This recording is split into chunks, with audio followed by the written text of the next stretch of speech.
You used to look forward to things, a trip, a release date, a plan with friends 3 weeks out that you counted down to.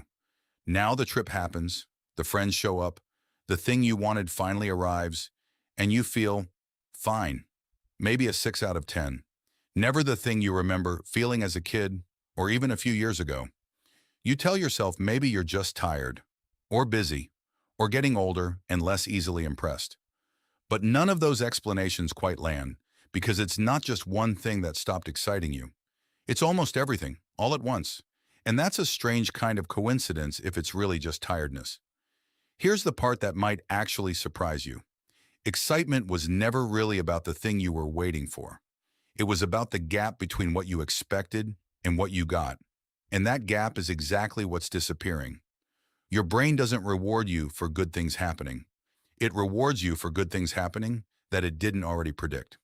This is called a prediction error, and it comes from a small chemical called dopamine, which almost everyone thinks is the pleasure chemical, released when something nice happens. That's actually not quite right. The neuroscientist Wolfram Schultz ran a series of experiments recording dopamine activity in real time, and what he found reshaped how we understand reward entirely. Dopamine doesn't spike when you get something good. It spikes when you get something better than you expected. And crucially, once you learn to expect the good thing, the spike shrinks. Eventually, it disappears completely, even though the good thing is still happening exactly the same way it always did. This is why the first bite of your favorite meal used to feel incredible, and the 50th bite of that same meal barely registers, even though nothing about the meal changed. Your brain didn't get tired of the food. It got accurate about the food. There's no more gap to reward because there's no more surprise left to close. Now think about how much of your life runs on a version of this same loop. The show you were desperate to watch, the person you couldn't wait to see, the purchase you'd been saving for. Every one of them delivers a jolt the first few times because your brain hasn't built an accurate prediction yet. Then quietly, your brain finishes learning the pattern and the jolt disappears. Not because the experience got worse, but because your model of the world got better. You close the gap. There's nothing left to close. This has a name in psychology, hedonic adaptation. It's the same mechanism behind why a raise that felt life-changing for 2 months eventually just becomes your new normal salary, why a new phone feels boring within weeks, why a relationship that once felt electric can settle into something that just feels like Tuesday. None of those things got worse. Your baseline moved up to meet them, and now they simply are the baseline, which means there's no gap left for dopamine to reward. Here's where it gets more relevant to your specific situation, though. Hedonic adaptation on its own is completely normal and happens to everyone. What's different now is how fast the loop is running and how many times a day you're running it. If you're constantly consuming short bursts of stimulation, scrolling, notifications, quick hits of content that resolve in seconds, you're not just adapting to individual things. You're training your entire prediction system to expect rapid, high-frequency novelty as the baseline. Every scroll delivers a tiny hit of the unexpected. A funny video, a surprising headline, a like notification you didn't predict. Your brain adjusts to that frequency of surprise as normal.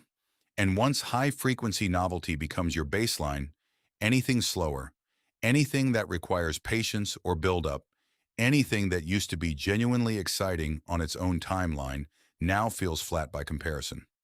Not because it changed, because your baseline for what counts as exciting got recalibrated to something that resets every 8 seconds. This is sometimes described as a kind of tolerance, similar in shape, though not in severity, to the tolerance that builds with any repeated stimulus that reliably triggers a reward response. The threshold for what registers as novel keeps rising, and the things that used to clear that threshold easily, a trip you've been planning for months, a book you've wanted to read, a slow afternoon with nothing scheduled, don't move the needle the way they used to, because they're competing against a baseline trained on constant, immediate, effortless surprise. There's also a subtler cost buried in this. Anticipation itself used to be part of the reward. The 3 weeks of looking forward to something were not empty time before the good part started. They were part of the good part. Your brain releases dopamine during the buildup, not just at the payoff, which is why waiting for something you wanted used to feel almost as good as getting it. But anticipation only works if there's a gap in time between wanting something and getting it. When almost everything you want is one tap away, delivered in seconds, that gap collapses and you lose access to an entire category of reward that depends on nothing except distance and patience. You're not just losing the thrill of arrival, you're losing the thrill of the wait, which for most of history was actually the bigger and longer lasting part. So what you're experiencing when nothing excites you isn't a personal failure of enthusiasm. It's a system that's been recalibrated by its own input. Your dopamine system isn't broken. It's doing exactly what it's built to do, rewarding the unexpected and getting extremely good at predicting things that are given to it constantly in small, quick, low-effort doses. So what do you actually do with this? Not chase bigger stimulation to try to force the feeling back. That's the trap that makes it worse because a stronger, faster hit just raises the baseline further, and now you need something even bigger next time to close the gap again. This is the same mechanism running in the same direction, just with a shorter runway before it stops working entirely. What actually resets a prediction system is the opposite: distance and a return of the gap itself. Deliberately reintroducing delay between wanting something and getting it, letting boredom exist without immediately resolving it with your phone, choosing slower forms of pleasure that can't be compressed into a few seconds. These don't feel exciting at first, and that's exactly the point. They're not supposed to. They're rebuilding the space that excitement actually needs to exist in. It's worth saying plainly that a lasting sense that nothing feels good anymore can also be a sign of something like depression, not just an overstimulated dopamine system, and the two aren't always easy to tell apart from the inside. If this has been going on for a while and feels heavier than just boredom with your phone, it's worth talking to a doctor or therapist about it, since that's the kind of thing outside knowledge alone can really diagnose. You used to look forward to things. That capacity isn't gone.